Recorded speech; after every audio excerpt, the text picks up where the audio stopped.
Whether upgrading to a new phone, backing up important files, or switching devices, for any reason, the time it takes to complete data transfer by a Samsung Smart Switch can vary depending on several factors. This gives rise to the common query: how long does Smart Switch take? Part 1. How long does Smart Switch take to install and connect? Typically, installation takes a few seconds, while connecting your devices can range from a few moments to a couple of minutes, depending on factors like device compatibility and network speed. Afterward, it delivers easy data management. Part 2.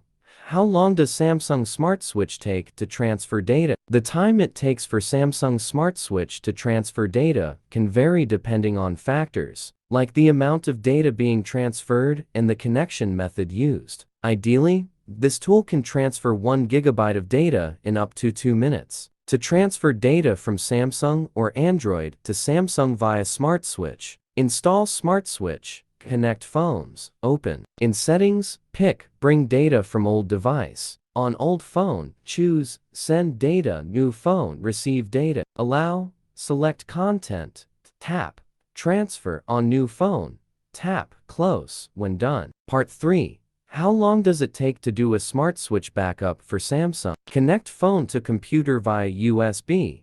Tap Allow. Open Smart Switch on computer. Click Backup. Choose data categories. Default is all selected. You can deselect items. Click Backup to start. Confirm with OK after completion. Part 4. How to fix Smart Switch transfer or backup so slow. Ensure connectivity. Maintain proximity. Adjust settings. Review storage. Clear Smart Switch cache. Transfer gradually. Update or reinstall. Restart devices. Bonus: Samsung Smart Switch takes so long. Try its alternative. As a full-fledged and decent replacement for the Smart Switch, Mobican Transfer for Mobile Win and Mac seamlessly transfers data between smartphones, ensuring zero quality loss and no risk.